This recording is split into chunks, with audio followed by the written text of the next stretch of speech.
दोस्तों, क्या आपने कभी ये जानने की कोशिश की है कि इस दुनिया का निज़ाम कैसे चल रहा है?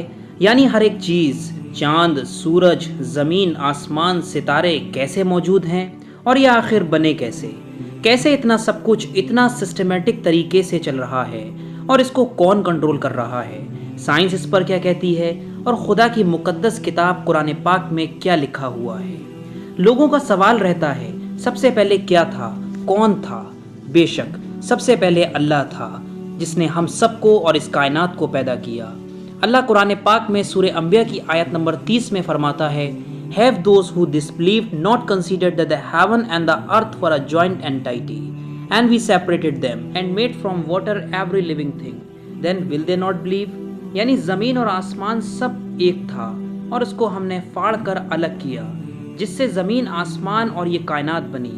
और एक और आयत में फरमाया कि यूनिवर्स एक्सपेंड हो रहा है।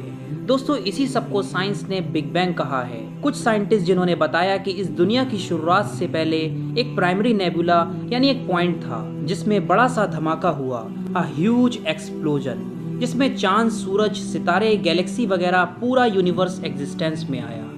और यही चीज़ अभी हमने आपको बताई कि कुरान में किस तरह लिखी हुई है। फेमस साइंटिस्ट आइंस्टीन ने मैथमेटिकली बताया था कि ये यूनिवर्स एक्सपेंड हो रहा है, लेकिन इसको फिजिकली प्रूव नहीं कर पाए थे। आइंस्टीन की थ्योरी ऑफ रिलेटिविटी को जहन में रखते हुए 1929 में अमेरिकन एस्ट्रोनॉमर एडवन हबल ने फिजिकली प्रूव किया, जिसके नाम पर हबल टेलीस्कोप है। इन्होंने ऑब्जर्व किया टेलीस्कोप से कि यूनिवर्स एक्सपेंड हो रहा है, यानी जितने भी सितारे हैं, गैलेक्सीज बहुत तेजी से एक दूसरे से दूर जा रहे हैं और लगातार ये उनको होता नजर आ रहा था। और यहीं से पता चला कि यूनिवर्स एक्सपेंड हमेशा हो रहा है, यानी फैल रहा है। इसके बाद भी बहुत सारी रिसर्च चलती रही और आज बिग बैंग थ्योरी एक बिग बैंग फैक्ट बन चुकी है, जिसको सब मानते हैं। सुभान अल्लाह, ये सब जो भी साइंस ने रिसर्च करके आज बताया है, वो अल्लाह ने कुरान पाक में बता दिया है। इसी तरह की बहुत सारी रिसर्च जो आज साइंस प्रूव करती है, वो कुरान में मौजूद होती हैं। अगर आप साइंस बैकग्राउंड से हैं तो आपने क्लास 12th में इवोल्यूशन चैप्टर ज़रूर पढ़ा होगा और उसी में theory of origin of universe भी मौजूद है, जो कुछ इस तरह लिखा हुआ है, the big bang theory attempts to explain the origin of universe and a huge explosion unimaginable in the physical term. The universe expanded and the temperature came down, यानी एक धमाका हुआ, यूनिवर्स उससे एक्सपेंड हुआ और सब कुछ बनता ही चला गया, टेम्परेचर कम होने लगा।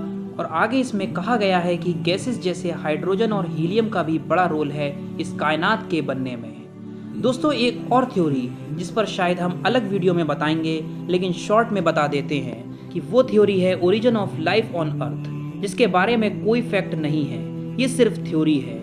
और इस्लाम में भी यही हम मानते हैं कि सबसे पहले हज़रत आदम अलैहिस्सलाम इस दुनिया पर आए, जिनको अल्लाह ने पैदा किया।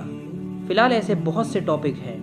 अगर आप चाहते हैं कि इसी तरह की वीडियोस आपको मिलती रहें तो हमारे चैनल को सब्सक्राइब कर लें और कमेंट सेशन में बताएं कि किस टॉपिक पर अगली वीडियो हमें बनानी चाहिए। अभी हम अपनी वीडियो को यहीं ख़त्म करते हैं। वीडियो पसंद आने पर वीडियो को लाइक, शेयर और चैनल को सब्सक्राइब करें। अस्सलाम वालेकुम।